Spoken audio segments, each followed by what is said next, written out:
সকল জল্পনা কল্পনা শেষে আগামী 25শে ডিসেম্বর দেশে ফিরছেন বিএনপির ভারপ্রাপ্ত চেয়ারম্যান তারেক রহমান। তার আগমনকে কেন্দ্র করে কর্মী সমর্থকদের মাঝে দেখা দেয় উৎসাহ এবং উৎকণ্ঠা। দলের পক্ষ থেকে নিরাপত্তার ব্যবস্থা করা হলেও প্রশ্ন উঠছে তার সামগ্রিক নিরাপত্তা নিয়ে। যে ফ্লাইটে তিনি দেশে ফিরবেন সে ফ্লাইটে কেবিন ক্রুর দায়িত্বে থাকা দুইজনকে সরিয়ে নেওয়া হয়েছে। তারা হলেন জুনিয়র পার্সার মোহাম্মদ সৌগাতুল আলম সৌগাত ও ফ্লাইটের স্টুয়ার্ডেস জিনিয়া ইসলাম।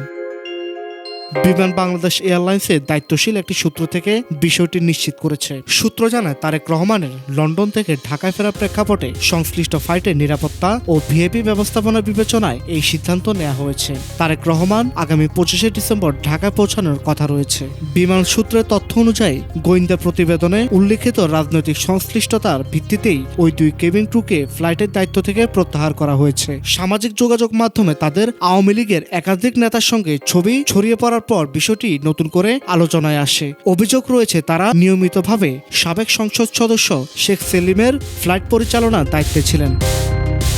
এদিকে তারেক রহমানকে বহনকারী বিমান বাংলাদেশ এয়ারলাইন্সের BG-202 ফ্লাইটটি বুধবার সন্ধ্যায় যুক্তরাজ্যের লন্ডনের হিথ্রো বিমানবন্দর থেকে ঢাকার উদ্দেশ্যে রওনা হওয়ার কথা রয়েছে। ওই ফ্লাইটে তারেক রহমানের পরিবারের সদস্যদের পাশাপাশি বিএনপি শীর্ষ পর্যায়ের একাধিক নেতাও থাকার কথা।